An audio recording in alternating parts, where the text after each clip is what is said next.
ever get that feeling? Like you're living life on a default setting you didn't even pick. Like the script's already been written. You see these towering structures around you, casting these long shadows. And it's like, wait, whose beliefs are these? These weren't mine to begin with. I bet that hits home for some people, right? Oh, absolutely. And that's really the heart of what we're going to be diving into here. We're going to be unpacking this Psyche and Wisdom YouTube video, the one that breaks down Nietzsche's whole take on why we seem so terrified to really, truly live. It really gets into how he saw the norms we just sort of accept and the fear that's kind of holding us back from breaking. There's this one line from the video that just sticks with you. The weight of a life unasked for. Have you ever felt that? It's almost like we've been handed a role in a play we never even auditioned for, right? And what's so interesting is that Nietzsche, through the lens of this video, really digs into why we so often stay on that path and what might be waiting for us if we step off it. Yeah, that's the core of it. We're not just going to recap the video. We're going to really dig into those ideas, We're going to explore Nietzsche's challenge to us, that invitation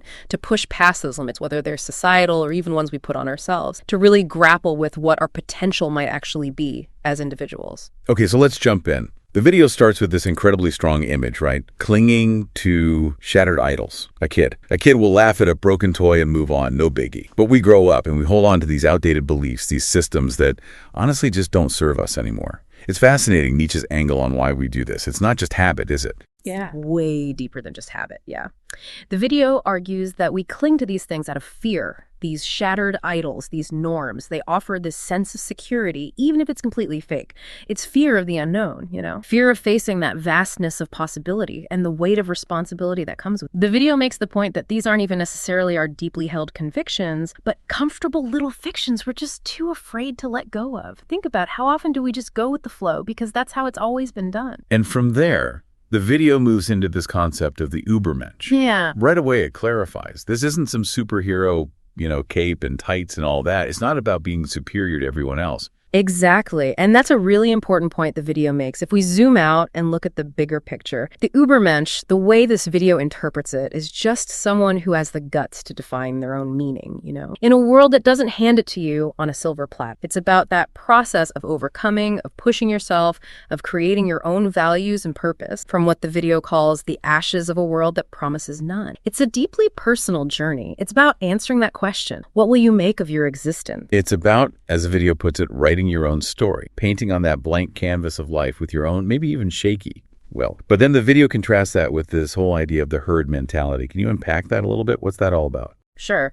This brings up a really important point about how we tend to operate in groups, right? The video describes a lot of us as basically moving through life on autopilot. We seek comfort. We cling to routines that, in their words, dull the sting of being alive. This herd, as Nietzsche put it, it's not necessarily evil or anything. It's more driven by that human need for security, for belonging. But the cost, as the video explores, is stagnation. The potential for individual growth, for authentic experience, gets shoved aside. It's like picking the familiar path, even if it's not taking you where you really want to go. It's almost like we build these walls around ourselves, yeah. Right? We worry about threats from the outside, but the video argues it's the mind that thinks differently that really shakes things up. Yeah. That's a powerful insight. The real threat to those comfortable illusions isn't some external force, but the questioning within us. A mind that pokes around, sees the cracks, dares to challenge what everyone accepts. That can really stabilize. This emphasizes Nietzsche's focus on the power of individual thought and the sheer courage it takes to go beyond convention. Have you ever been in a situation where one voice, one dissenting opinion changes everything? And the video makes this interesting point about Zarathustra. He didn't come down from some mountaintop with a pre-made solution. He found the possibility of redemption right here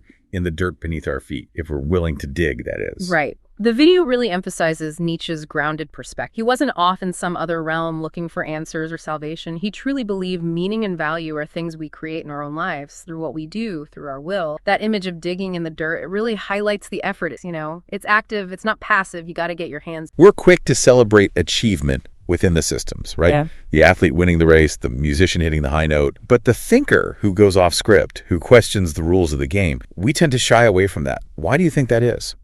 What's really interesting here is the mirror that kind of thinking holds up to us, right? It's not necessarily the outlier's brilliance that scares us, but the reflection it casts on our own untested lives, as the video puts it. Their willingness to go beyond the familiar shows us our own potential to do the same, and that can be seriously unsettling. It forces us to confront the what-ifs we've been avoiding. There's this line in the video that just hits you.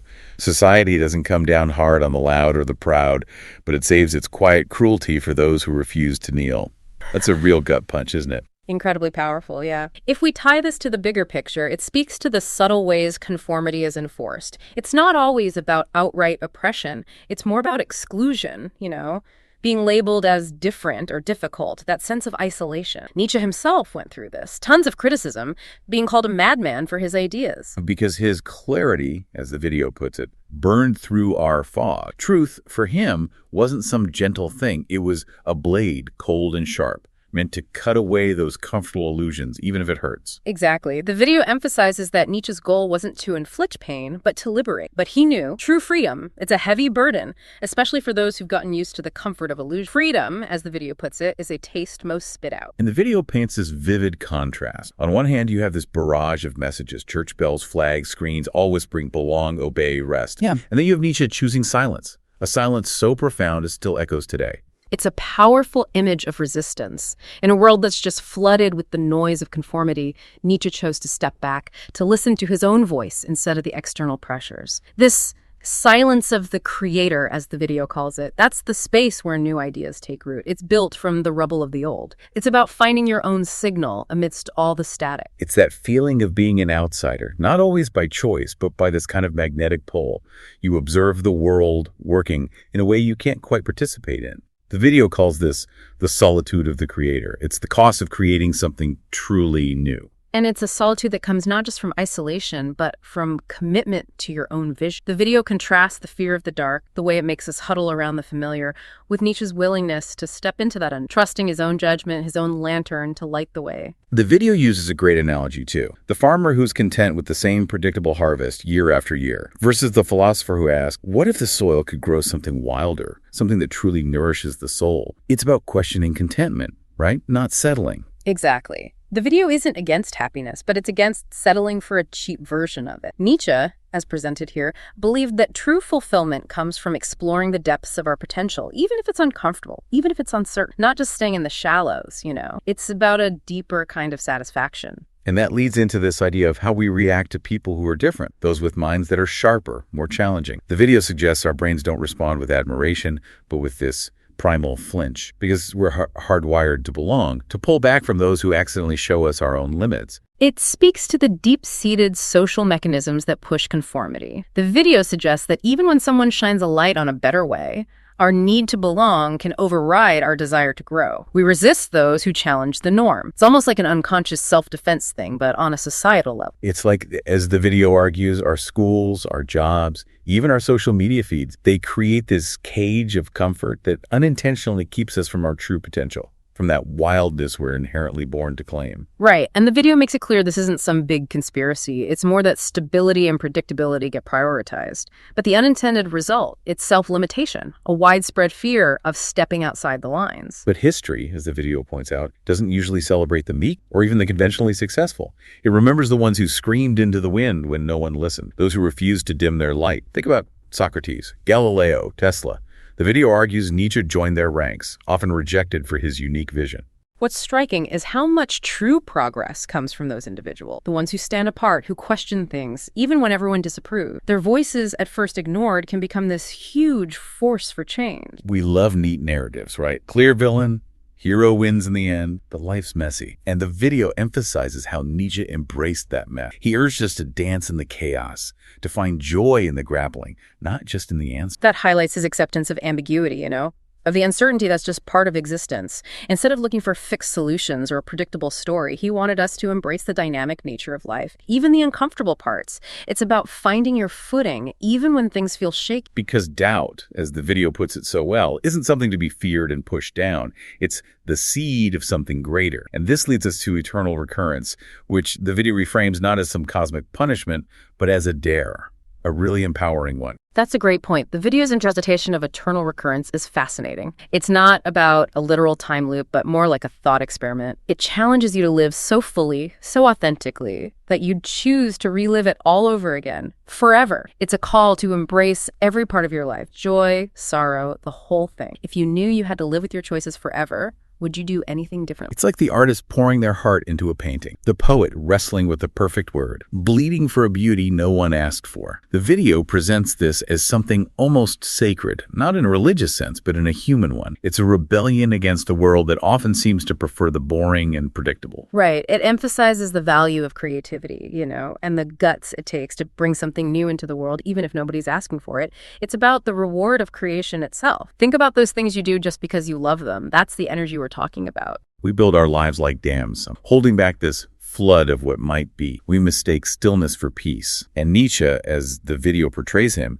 he wielded the hammer not to destroy, but to release those waters, to see what might grow. It's a great metaphor for breaking free from limitations, from societal constraints, but also the ones we put on ourselves. True vitality, true growth, they come from embracing change and uncertainty, even if it means shaking things up, disrupting our routines. It's about allowing ourselves to evolve. People who aren't as resilient, they lean on authorities for guidance, for validation. Those who are more self-assured, they rely on their own internal compass. But Nietzsche, as this video interprets his philosophy, he demanded even more. He wanted us to lean into the nothingness and build something meaningful from it. It's not just self-reliance, it's actively creating meaning where there wasn't any before. That's exactly it. It's about embracing the void, the lack of inherent meaning, not as a source of despair, but as fertile ground for creating your own values, your own purpose. It takes a radical kind of self-creation and a deep acceptance of your own agency. So as the world throws messages at us, as billboards flash and voices shout, all urging us to conform, Nietzsche, through this video's perspective, he wouldn't necessarily laugh at them. He might laugh at us for believing we were ever supposed to fit in the first place. It really underscores how arbitrary so many norms are, right? They're socially constructed.